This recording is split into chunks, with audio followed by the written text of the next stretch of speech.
Okay, we're live already. So we're live right now, right, John? Again? We're live again. All right, so let me make sure this is muted, and I'm going to have the chat ready for this one. So, okay, all right, here's the deal.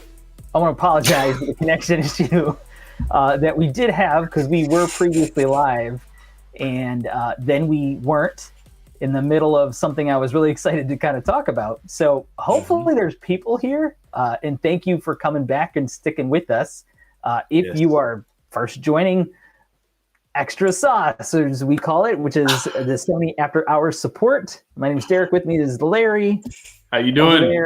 We have a short amount of time to catch up because there will be another live, not with us, with another team on the same channel as well. So I don't see anybody in the chat yet, which makes me a little sad. It is so. Oh no! Guess there who's back again? All right, good to know that you are welcome back. Okay. Oh my goodness! Great. Yeah. All right. Awesome. Okay, so we have some people. All right.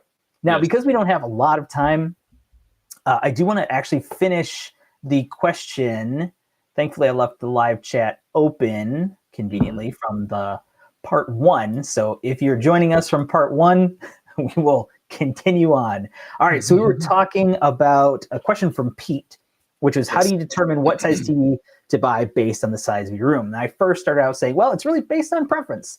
If you were that person that likes to sit in the front row of a theater and literally have to turn your head to watch the whole screen, you want to go big, even if the room is small, if that's what you want to do. Yep. When you want to start talking about some of the details or the risks that play, and I know a lot of people here are probably going to be more techie people, and that's awesome. But if you are definitely somebody who is very much a stickler for having the greatest resolution, you don't want to be too big and too close. There are only the same amount of pixels on a 50-inch 4K TV as a 98-inch 4K TV. However, that can actually create little gaps. So you actually start to see some of the imperfections in the image because it's not as compressed. Sort of like imagine pixel art that you look up close, it's like, oh, that's a bunch of squares, but really far away, it's like a perfect image of Abraham Lincoln or something like that. So there is math to it, but what's that? That's a great analogy. Yeah, good job. Oh yeah, pixel art. A lot of people are pretty familiar with that, but that's essentially what it is. So the closer you are, the more you see the distortion in the image. Additionally, sometimes you might see more motion artifacting in a larger panel because, again, if you have something moving from the left edge to the right edge, it's the same amount of time on a 50-inch as it would be on a 98-inch, but physically it's a larger space to go across. So there are some factors there. What do they say? What's the correct math is what, 10 inches? 1 foot per every 10 inch, right? Foot of viewing? Yeah. Or foot per foot of viewing. Blah. Yes. Yeah, I think it's the what is it? It's not what's that group? Not NTSC. THX standard? THX standard. Yeah, you're thinking SMPTE, but that's different. Yeah. There is a standard. I can't remember who it is that has the standard for that. But it was THX. Yeah, I don't know. Somebody. But either way, can I piggyback on? Yeah, can I piggyback on something you said there? Sure. This is a callback. This is a callback to King of TVs, by the way. So I'm just going to warn you right now. I will say this. You also may want immersion. And so for that person that's looking for immersion, you do want the biggest possible screen, right? And I know Michael Beckerman called it out about the amount of SDR content that people consume on a daily basis versus HDR content. You talk about processing and what we really truly hang our hat on. The lower the resolution or lower quality, the lower the quality of the content, the more processing comes into play. And the fact that we did so well in the processing category of SDR basically says that what we're doing from you hear it, upscaling, remastering, and all these terms, right? But what we do in that space is ideal. I'm bringing that up in this conversation, Derek, because if you look at, TV A and you're 6 feet away from an 85-inch TV, right? And then you look at TV B, a Sony TV, for example, and you're 6 feet away from an 85-inch, because our processing works on trying to mitigate some of that artifacting, some of the motion issues that happen, some of those challenges. That's why we look at our performance in upscaling lower resolution Mhm. or, a poor quality, because we understand that people desire immersion. And look, honestly, you and I know from just working in stores, it's interesting to see the number of customers that choose a bigger screen with fewer features, right? You can take home an 85-inch Bravia 9 and just love life, right? You can take Yeah. home a 77 A95L and love life. But you get tons of customers that are buying 85-inch Bravia 3, right? Or you Mhm. know what I mean? Like so what we're doing in the processing space is just trying to make sure that we're always delivering that level of upscaling, because we understand that people are sacrificing features for size, because immersion is an important aspect. So anyway, Yeah. I just wanted to bring that up. No, that's a good way to put it, because the experience from like the average consumer might be very Mhm. different from many of the people that are watching right now. Right. We probably have a good mix, but generally speaking, most people that actually want to join and actually listen to us talk about Sony stuff for a while are probably techie people that we relate to. But the average customer, the top of that bell curve, doesn't really know, and they're kind of generally more of a preference over reference, and they kind of want to just look good, at the end of the day with big screen. So. Yep. But so quick shout out to everybody. Thank you for joining us. Richard Gray, G-Man, Well Tech is back, Esquire, Esquire Gamer. DR, Robert Yeah, I Conrad, love it. welcome. I know you missed it. Yep. I'm glad to see you here. Joey Vedant. B is back. Vedant is mad at us. I'm sorry. Oh! I'm waiting for you to elaborate on that and what we can do better. That said, all right, so really quick, to kind of get to some of these questions, because we do have limited time, because I do have an obligation after this. Let's see. No, it wasn't something that you all said. We had a connection issue competing with some people. That's okay. Are the new Bravia TVs compatible with the Bravia Cam? My understanding is, well, it depends on the model. Is it, Larry, correct me if I'm wrong, Bravia 5 and up? Bravia 5 and up. Yes, sir. Okay. So very good, Derek. I hadn't thought about that in a while. Let's see. Get another okay. Yes, this thing is on, Joey. We're here, hopefully. Let's see. Will Tech, building on the HDR info. Bravia 8 won by 0.03 points, and it was because of the incredibly high score in SDR processing. Without that, it would not have come close. I think it's important to realize that. It is absolutely realized. One of the interesting things about that, because we've kind of talked about that, is SDR performance is important. And I know there's a lot of people that grade the standard based on HDR content, but it is still very important. Now, yes, I'd like to see how we can maybe look at that in a different way to see what can happen in the future in terms of what the HDR did. We'll see, but obviously the results have been shared. But those are people who are watching sports and watching regular TV, you're definitely getting a great benefit from the incredible SDR performance that this TV can provide, for sure. Dude, you know what I wish? I'm trying to be careful here, Derek, but I also think it's very interesting to mention that the most premium HDR format, chosen by the industry right now in Dolby Vision, was not a part of the evaluation because one of the 4 TVs doesn't support Dolby Vision, right?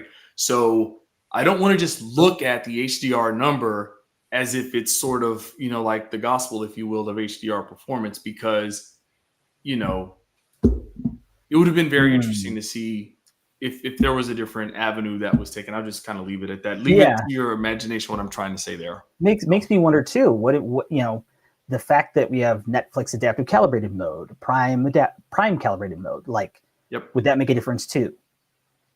Yeah. I don't know. And it's interesting, but these are it's like unfortunately with any evaluation, it is. I understand why it's done the way it is. So I'm not in no ways. I love the competition. I think, as I said in part 1, it's great.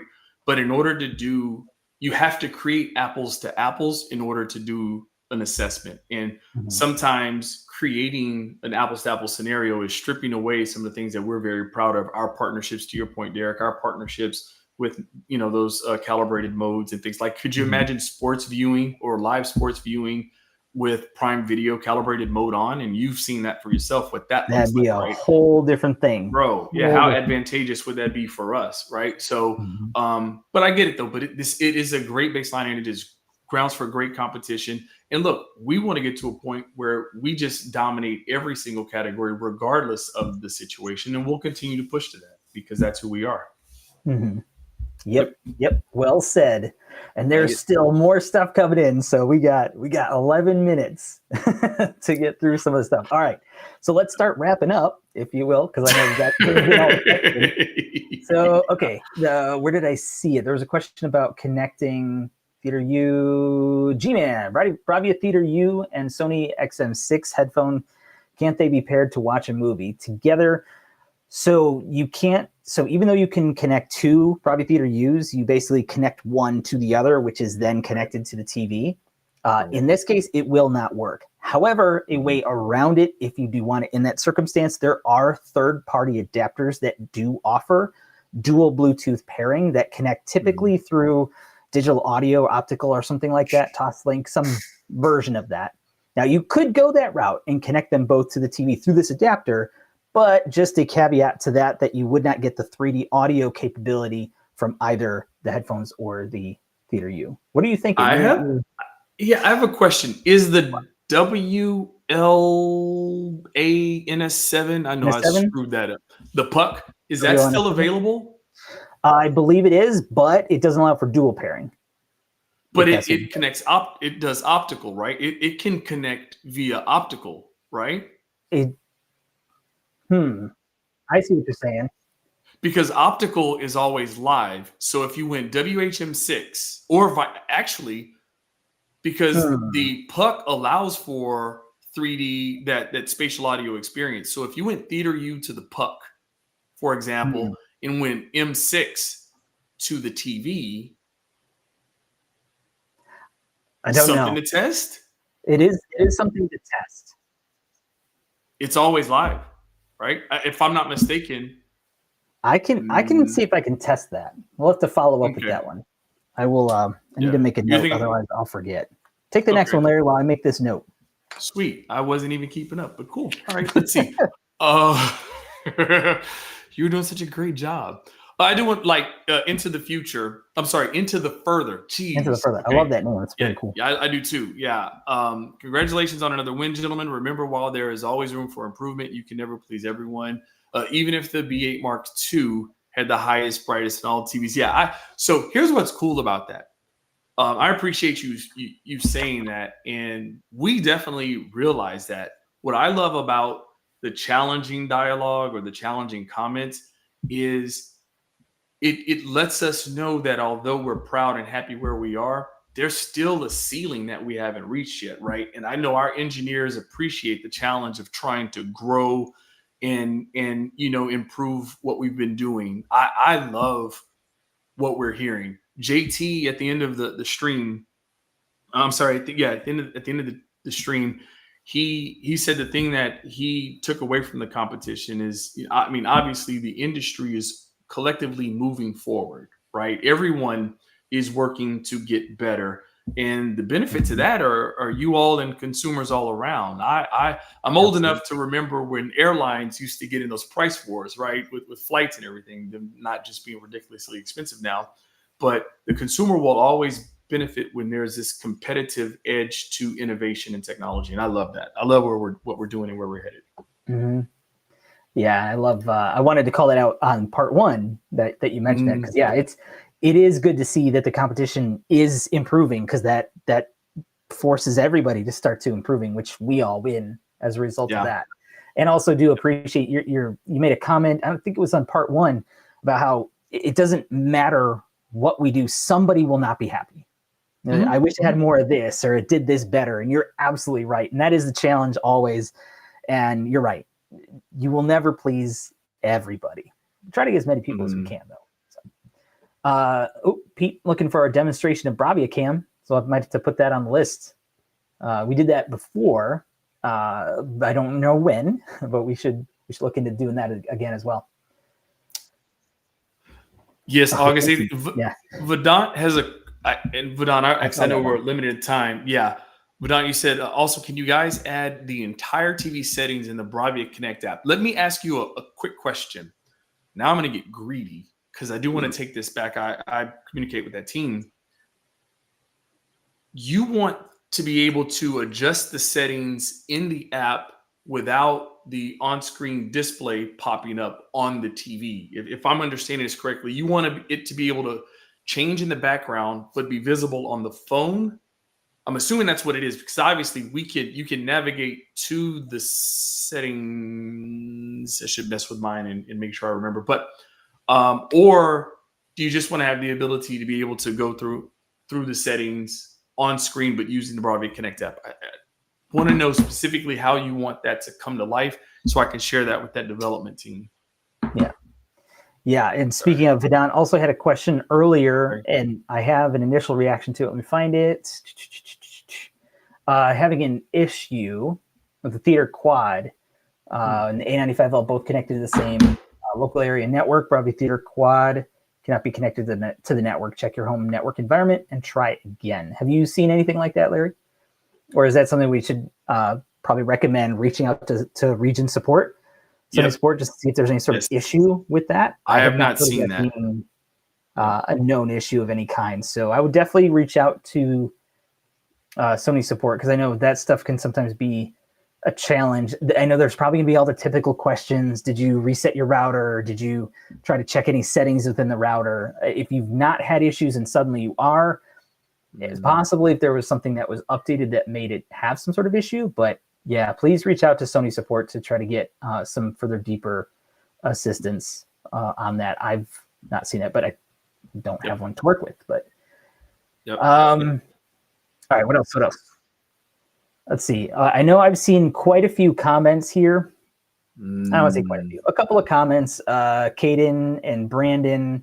I think there was maybe another person or two that was talking about updates for 8 Mark II.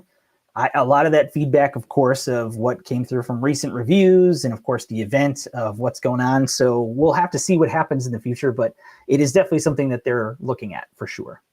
I'm following up on Vedant's right now. I'm comparing the differences between the two from the quad and the I have a quad also, so I'm checking that. Good. Now.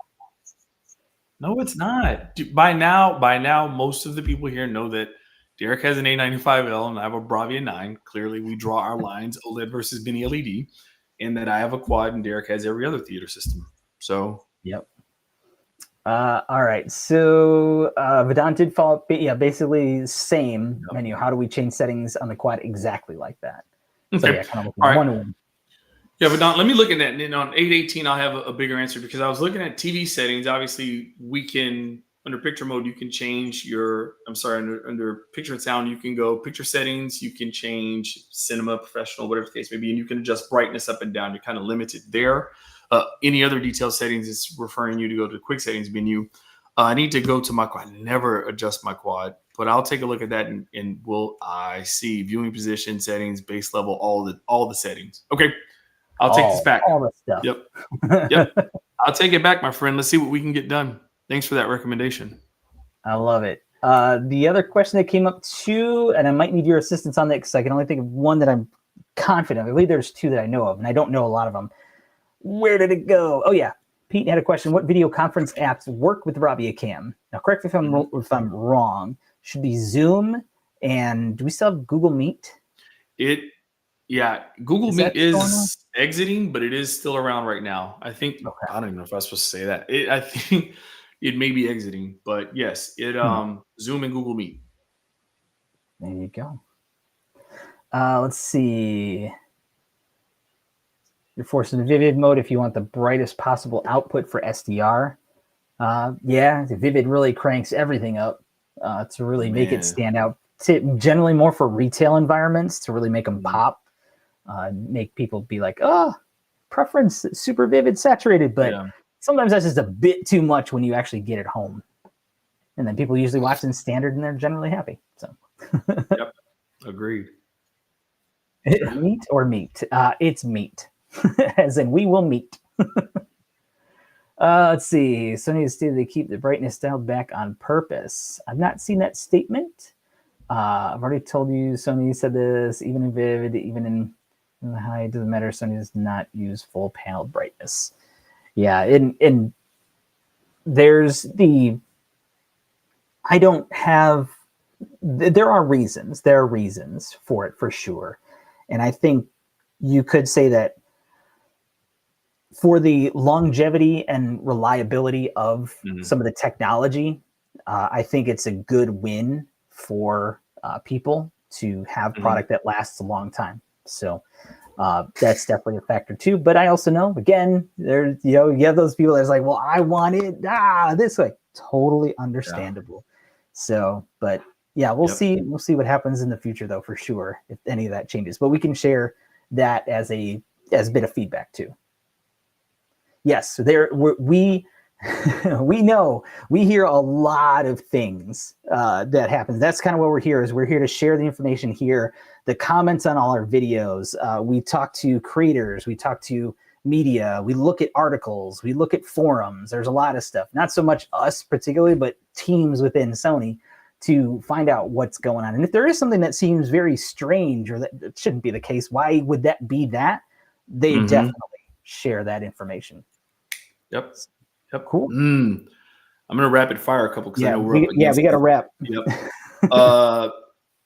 Michael Beckerman, customization of the menus to be able to move it around. I put that down as a note as a recommendation. Obviously, our FPJ, our projectors, our projector lineup, you can move the menu all kind of ways and in all kind of directions. Obviously, because of the different ways you can. Anyway, so I'll make that recommendation. Caden mentioned, is there a way to disable Dolby Vision or prefer HDR in the A95L or Bravia 8 Mark II? There is not. That has come up a couple of times, and I know that we've brought it up. I don't have any information of why that is why that is the case, but we'll follow back up on it. So that just want to make sure that we see that comment, and we'll continue to speak to that. Let me see. Jose, yeah, I prefer mini LED too, but I don't know if we're the minority or the majority in that argument. Let's see. Have I missed anything else? Yeah, I'm scrolling from the bottom up. Yeah, and we'll wrap with this. Robert Conrad is saying, like, since he started looking at the positive versus the negative, really enjoying it. Sometimes we get too wrapped up in the negative, right? And I agree with that. Sometimes, to say like, oh, there's a tiny bit of posterization in the 7 to 15 nit range. Yes. I get it. It's not perfect, of course, and that may bother you. Totally understandable. But all of the other great things that can come from it, and majority of content, if you watch, I watch a lot of stuff that is very dark as well, but I mean, I don't have an 8 Mark II, but, very happy with what I have. But yeah, sometimes we look too much at the negative to make it be the break, unfortunately. Can I give you my 20-second, 10-second? You better make it like a 5-second, whatever. Okay. Before we get abruptly ended again. Right. Robert, thank you. It's true. Robert, thank you for saying that. Here's why I believe that's the case, and this is why I still take any negative, the less than stellar feedback as a positive. If our TVs were rated as a 3, for example, no one would be complaining about it, because if they're a 3, you just expect it to be a 3. I think the closer you get to what people are trying to perceive as perfection, right? Yeah. As you go from a 7, an 8, and a 9, now it's those small details that people are starting, because it's like, oh, it's so close to being the greatest TV that's ever been invented, right? That the closer you get to perfection, the more you want it. And that's when I hear some of these things that people are experiencing or what their feelings are. That's all I hear is, we're almost there. We're almost there. So I do appreciate that. That's how I take it. You're right. And keep the feedback coming. Like, of course, we don't like to hear all like, fix this. We want to be like, oh, this is great. But it all matters. Everything matters. So we will absolutely compile this and share that. And we'll continue to do that. But we do need to wrap before we get kicked off. So that's it. Thanks for joining us. I do appreciate the sticking with us and the chaos that we had. We're back. We'll see what happens on a weekly basis if we can make this happen again for extra sauce. Otherwise, join us August 18th for our after hours, which will be longer, more involved. Join us there and send us any questions you have in the comments after the video as well, and we will address those too. But thanks for watching. Larry, you got anything else? Can't read it. Focus. There it is. Oh, August 18th, 2025. We will talk to you guys then. In the meantime, flood the comments with anything you want us to talk about, anything that we can research and be ready for. We'll be. And Jay, we got so that comment about the backlit remote. Gotcha. We'll share that for sure as well. Cool. Nice. Cool. Awesome. Thanks, everybody. Take care. Be well. Be good to each other. And we'll see you next time. Take care. Peace.